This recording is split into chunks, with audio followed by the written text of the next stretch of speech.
Hello and welcome to Connected. I'm Divya Gopalan. Now, Taiwan leads the way in Asia for the fight for LGBTQ equality. It is the only country in the continent where same-sex marriage is legalized. And for many here, Taiwan's young democracy opened the doors to diversity and inclusion of marginalized groups.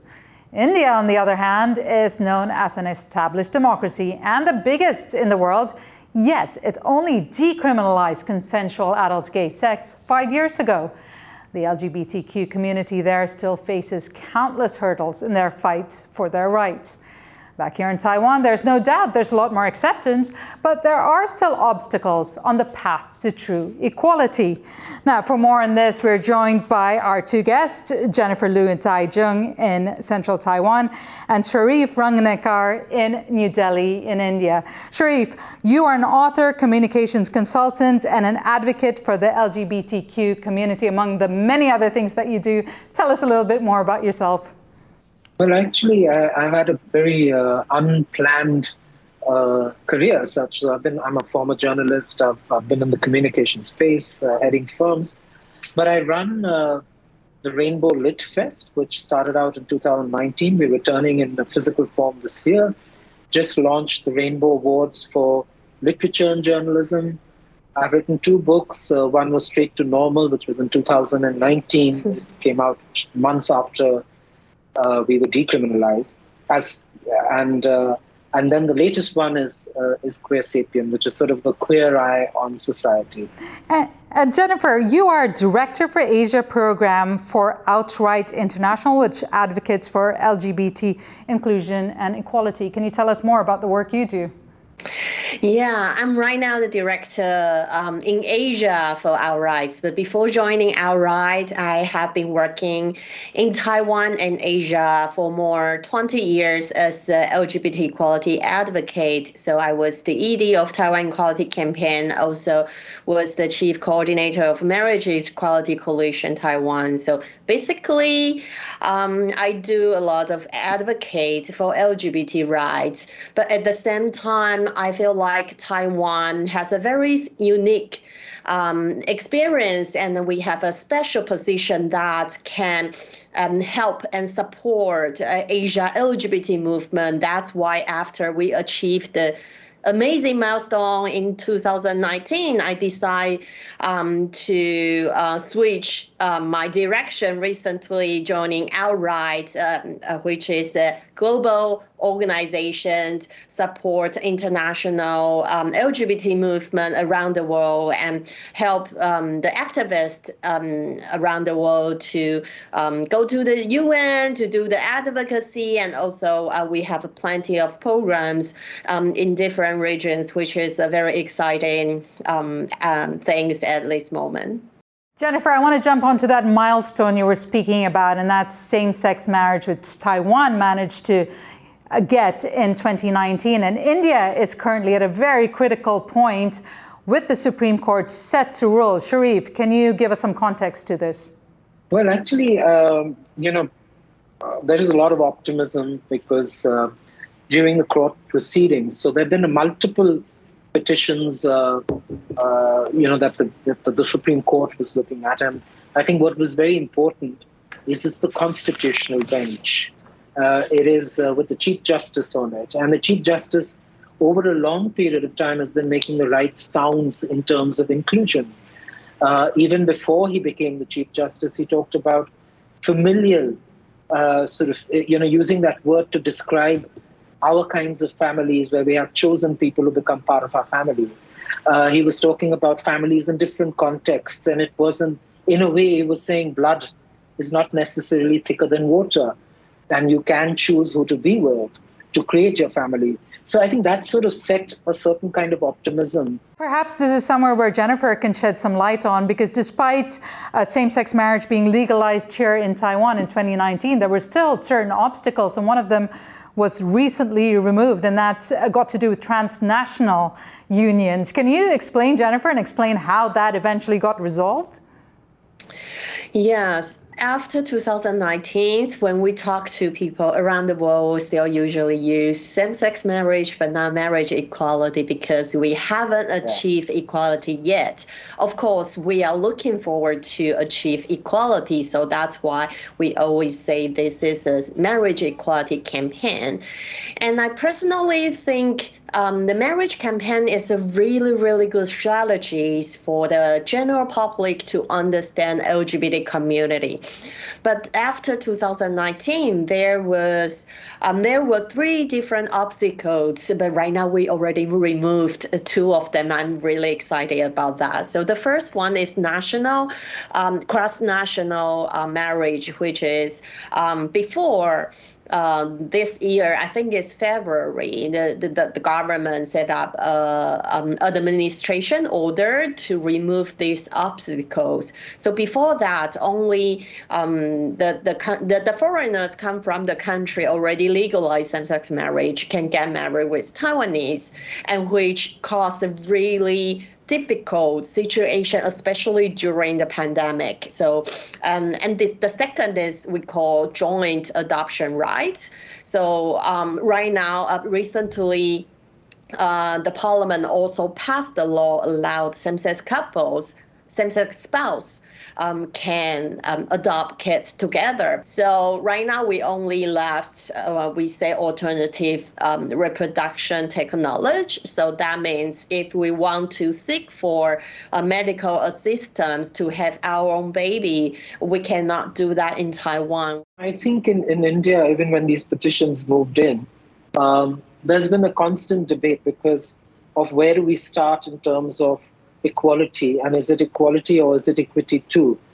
And so obviously the Marriage Act is about choice because you can refuse to get married.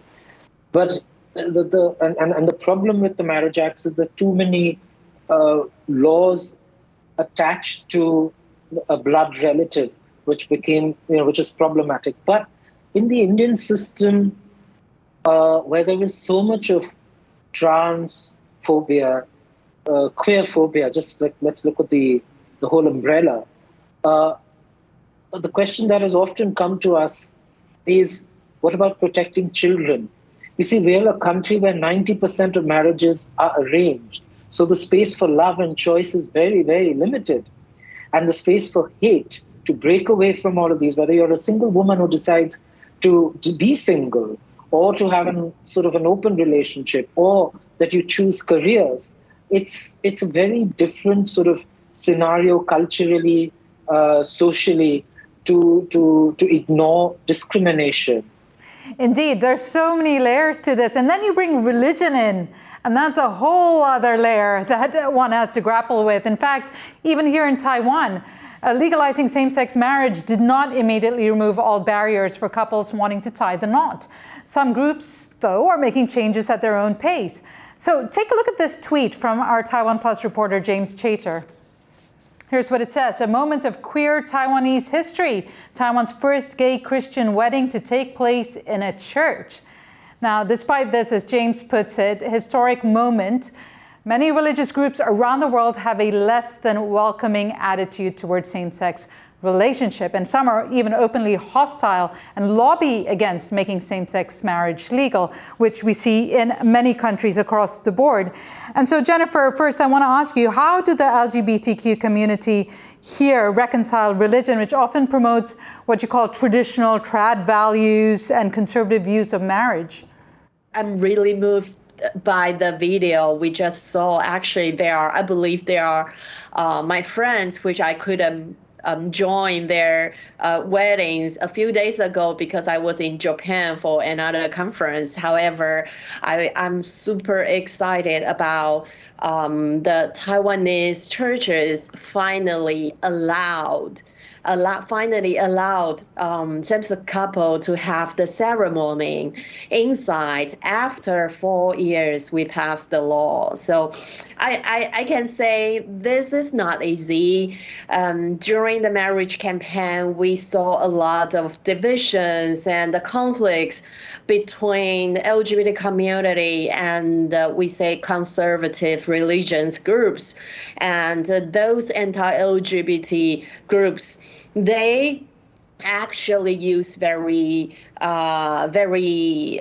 aggressive way to oppose LGBT community and their families, and of course a lot of harm and discriminate languages happened during those few years.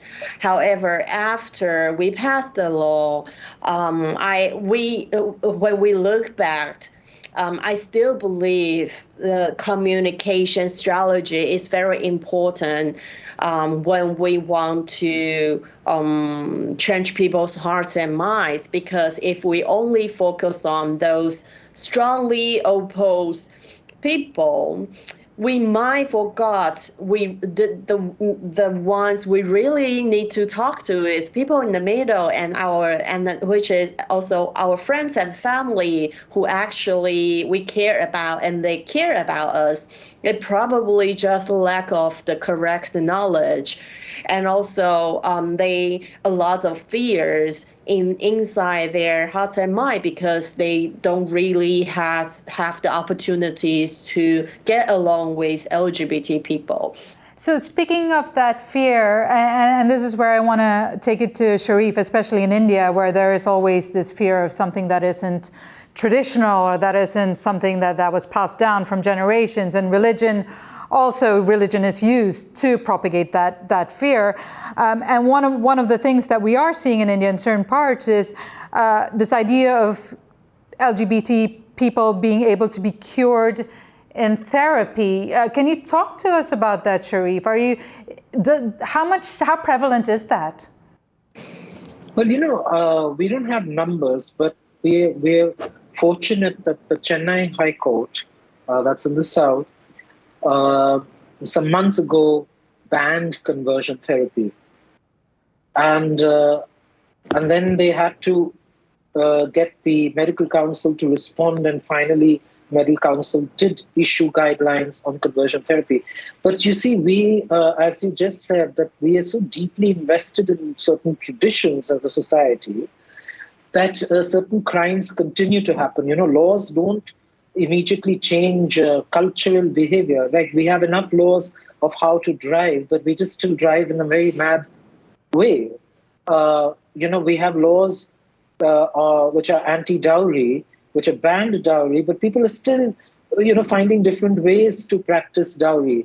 So we have laws to protect women, but women do suffer a lot at even in the workplace. So there is, and in fact, it was very recent that I got to know, and it disturbed me a lot because it wasn't very far from my home, of a case where a girl was raped with the parents believing that she would become heterosexual all over again. Just the idea, after so many years, that heterosexuality is still considered as the norm and as the defining sexuality and the only one.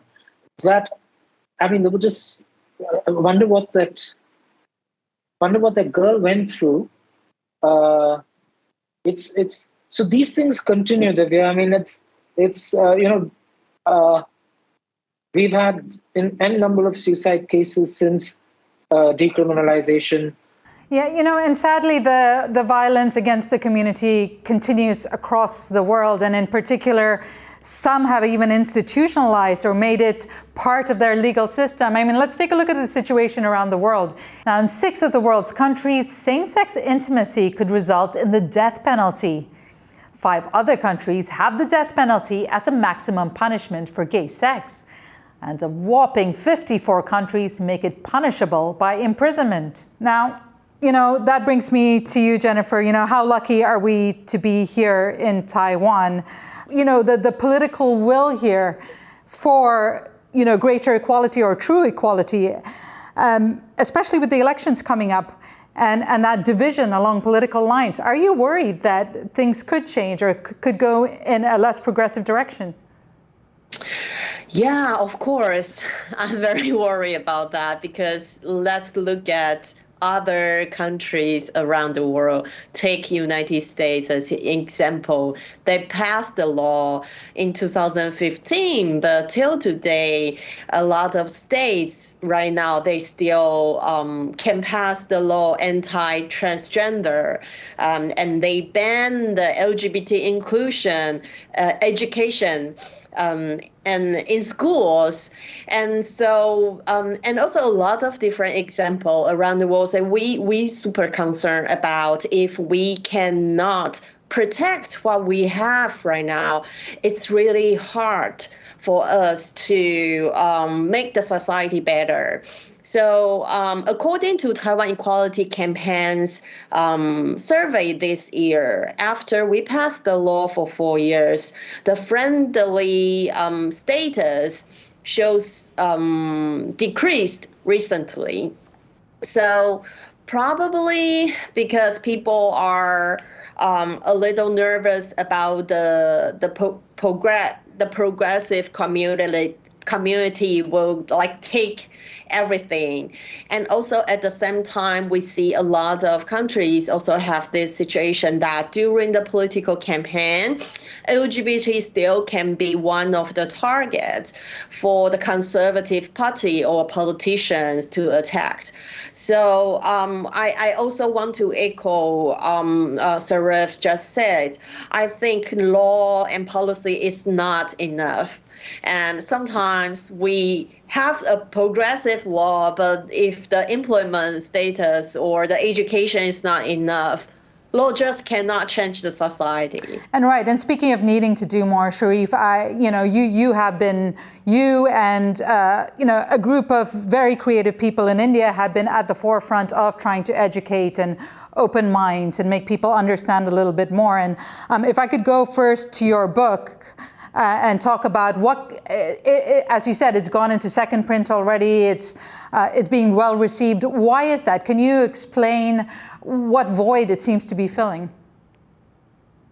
Well, actually, I think I don't know. I mean, wrote most of it during COVID, but I think what I did in that book, in Queer Sapien, was wear my hat as a journalist, which I was for a long time. I wore the hat as a communication, PR, marketing person, so I understood neoliberalism and the market economics and the power structures coupled with the power structures of patriarchy. So what feedback that I've got from the book is that various traditional assumptions that we have are far removed from what is nature and what is natural. The other part that I brought out was about women and the queer world. And so a lot of feminists actually have responded to this book in a very, very positive way because there's so many similarities of what sort of things we face, So I think the book went through a lot of things which are traditional, even how you get a name, the aspect of caste and privilege, the aspect of how the press excludes and only include people with a certain language, with a certain education, and so therefore doesn't engage with the variety that India has to offer, because it's a huge country. And Jennifer, we're coming to the end of the program, but very quickly, can you explain to us or give us a sense of how the creative and artistic community here in Taiwan are helping kind of give out the idea or open up people's minds to the LGBT community? Yeah, I think arts or mainstream media or, for example, the Netflix show recently in Taiwan includes like lesbian, like man character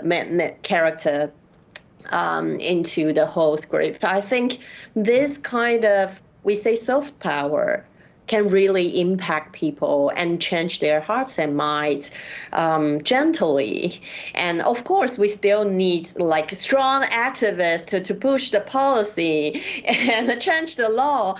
However, some movies, artwork, that can go into people's life, like daily lives, and for them to touch the LGBT real stories a little bit and change their mindset more and less. So I would say this is amazing tool for us to use art, fiction, or movies to change people in Taiwan. For example, during our marriage campaign, and we film a lot of people's stories on internet and share that actually more impactful compared with we launch like 10 press conference. So those kind of, I think, two strategy are both important, and we should like share our creative strategy with each other in Asia, because I think we really need to against those narrative, which is the LGBT is something from Western concept, from Western value, is not belong to these regions. So we need to deliver our local stories to against those narratives to make sure people can understand LGBT community in our countries. And that leads me to this special piece celebrating the LGBTQ culture, featuring the ballroom scene. Now, it first originated in New York, but it can now be seen in many progressive places around the world. Filmmaker Cyrus Sadvani gives us a glimpse into this vibrant scene right here in Taipei.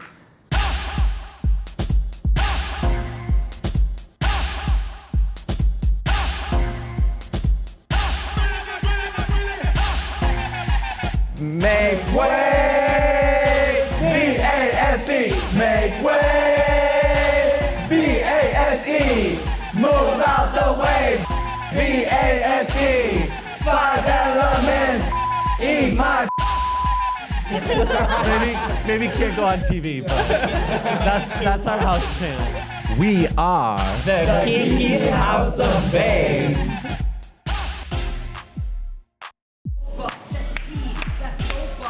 Can we bring the speaker over? I can't hear. My name is Ellery. I am originally from the United States, and I am the mother of House of Vase. I want to see your hands. I want to see your hands. I want to see your hands. Brr, ow, ow. Want to see your hands. My name is Isaac. I'm the father of the House of Vase. All of the kids call me Papa. Ballroom House is a group of people that performs together. We get ready for balls together. We go to balls together. And basically, we're just a family. Pick it up, pick it up, pick it up. Pick it up, pick it up, pick it up. The history of ballroom houses, as I understand it, is that back in Harlem in the 70s and 80s, a lot of queer youth were getting kicked out of their homes. And so they found community with other people.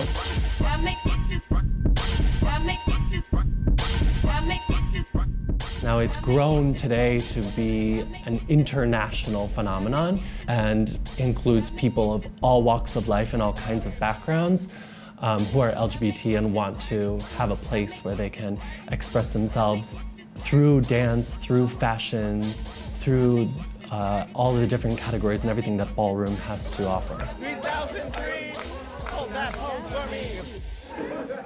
Our relationship is very special, I think. We all kind of start off as strangers, and we just fell into kind of this community, and we got together really quickly, and we just happened to get along very, very well.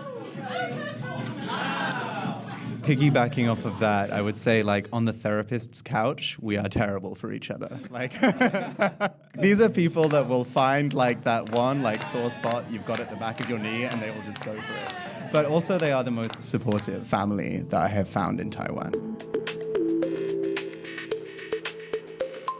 It feels kind of unreal because before it used to just be me and Ellery sessioning together, really 5 years ago, and no one really saw it for Vase.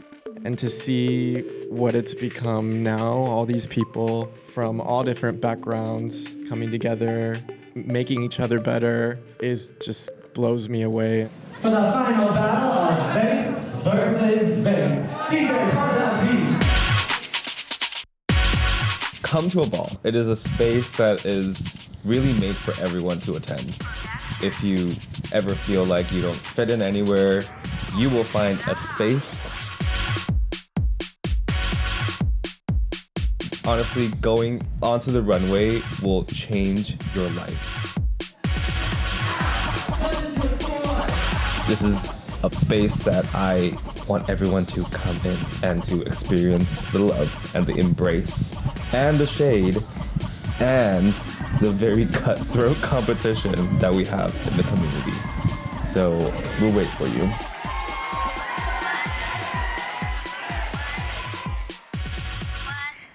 And with that, we end our episode on LGBTQ rights and for Pride Month. But we hope that acceptance of diversity grows around the world, not just during Pride Month, but always. I want to say a huge thank you to our guests, Jennifer Liu and Sharif Rangnekar. Thank you so much for your time and for being on the program.